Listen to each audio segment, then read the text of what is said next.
उत्तर प्रदेश की राजनीति में इन दिनों ठंड का मौसम है, लेकिन सियासत का पारा अचानक से ऊपर चढ़ गया है। वजह है लखनऊ में हुई एक डिनर मीटिंग। देखने में यह सिर्फ एक साधारण बाटी चोखा का सहभोज था, लेकिन इसके मायने बहुत गहरे थे। इस एक रात की बैठक ने बीजेपी के अंदर की हलचल को भी उजागर कर दिया है और विपक्ष को सवाल उठाने का मौका दे दिया है। दरअसल मंगलवार को लखनऊ में बीजेपी के ब्राह्मण विधायकों और विधान परिषद सदस्यों की एक खास बैठक हुई थी। इस बैठक में करीब 40 से ज्यादा ब्राह्मण नेता शामिल हुए। यह सबभोज कुशीनगर से बीजेपी विधायक पीएन पाठक के आवास पर रखा गया था। शाम करीब 7 बजे से शुरू हुई यह बैठक देर रात तक चली। बाहर से देखने पर यह पूरी तरीके से सामाजिक और पारंपरिक आयोजन लग रहा था, जिसमें देसी खाना, आपसी बातचीत और मेल मिलाप था। बीजेपी नेताओं का कहना है कि यह कोई राजनीतिक बैठक नहीं थी। पार्टी से जुड़े नेताओं ने साफ किया कि यह सिर्फ एक सामाजिक मिलन था, जहां लंबे समय बाद सभी लोग एक साथ बैठे, खाना खाया और अपने क्षेत्र की समस्याओं पर चर्चा की। उनका दावा है कि इसमें ना तो सरकार के खिलाफ कोई रणनीति बनी है और ना ही संगठन को लेकर कोई भी नाराजगी जाहिर की गई है। लेकिन सवाल यह है कि अगर यह सिर्फ एक साधारण सामाजिक मिलन था, तो फिर इस बैठक की खबर सामने आते ही उत्तर प्रदेश की राजनीति में हलचल क्यों मच गई है?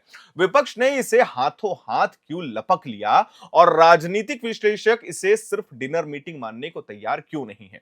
इसकी सबसे बड़ी वजह है समय और परिस्थिति। यह बैठक ऐसे समय पर हुई है जब बीजेपी ने हाल ही में उत्तर प्रदेश संगठन में बड़ा बदलाव किया है। पार्टी ने नए प्रदेश अध्यक्ष के रूप में ऐसे चेहरे को आगे बढ़ाया है जो ब्राह्मण समुदाय से नहीं है। इसके बाद से ही यह चर्चाएं तेज थी कि क्या पार्टी के भीतर कुछ वर्ग खुद को हाशिए पर महसूस कर रहे हैं। यूपी की राजनीति में ब्राह्मण वोट बैंक की ऐतिहासिक भूमिका रही है। बीजेपी के सत्ता में आने में भी ब्राह्मण नेताओं और मतदाताओं की बड़ी भूमिका मानी जाती है। ऐसे में जब बड़ी संख्या में ब्राह्मण विधायक एक साथ जुटते हैं, तो सवाल उठना तो लाजमी है। राजनीतिक विश्लेषकों का यह कहना है कि यह बैठक सीधे तौर पर विरोध या बगावत नहीं था, लेकिन इसे एक संकेत जरूर माना जा रहा है। संकेत इस बात का कि पार्टी के अंदर कुछ नेता यह दिखाना चाहते हैं कि वे संगठित हैं, संवाद चाहते हैं और अपनी राजनीतिक हिस्सेदारी को लेकर के भी सजग हो चुके हैं।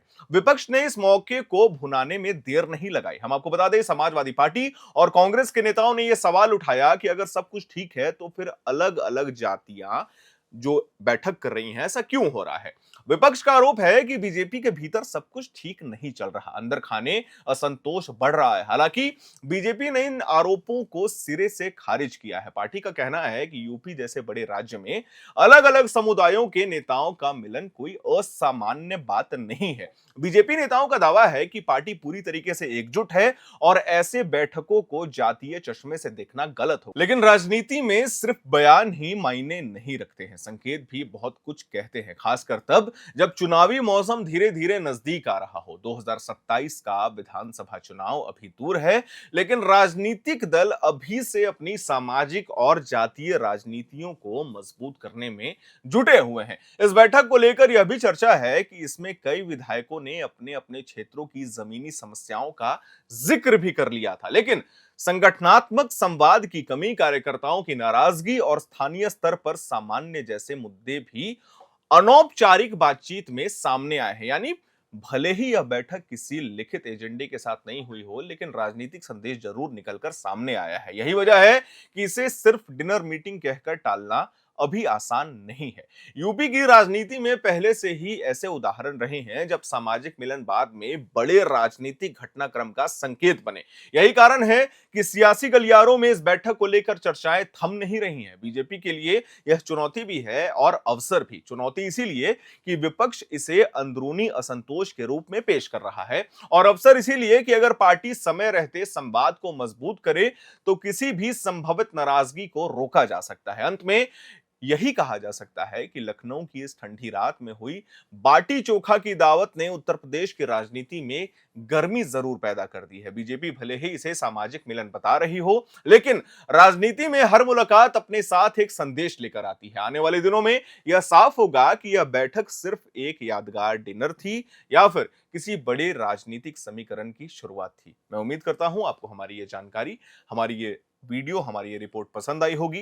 इसे लाइक करें, शेयर करें, हमारे चैनल को सब्सक्राइब करें। और एक सवाल है जो हम जनता से पूछना चाहते हैं। सवाल ये है कि लगातार विपक्ष और पक्ष इस बात पे लड़ते रहते हैं कि जो जातीय राजनीति हो रही है उत्तर प्रदेश में, ब्राह्मण विधायक अलग रहेंगे, राजपूत विधायक अलग रहेंगे, भूमिहार विधायक अलग रहेंगे। ये जो समीकरण बनता हुआ दिखता है उत्तर प्रदेश में, और ये आरोप लगातार उत्तर प्रदेश के मुख्यमंत्री योगी आदित्यनाथ पे लगते हैं कि कहीं ना कहीं जातीय समीकरण तो नहीं बैठ रहा उत्तर प्रदेश में। इसके बारे में आप क्या सोचते हैं? क्योंकि ये बात हर बार, हर महीने में आती ही रहती है, या चाहे वो मीडिया रिपोर्ट्स के हवाले से हो या फिर जमीनी धरातल से हो। लेकिन हकीकत कुछ ना कुछ तो है जो चल रहा है उत्तर प्रदेश में, जो शायद अभी हम अंदाजा नहीं लगा सकते। इस पे आप क्या सोचते हैं? आपकी क्या प्रतिक्रियाएं हैं? ये हमें कमेंट बॉक्स में जरूर बताइएगा।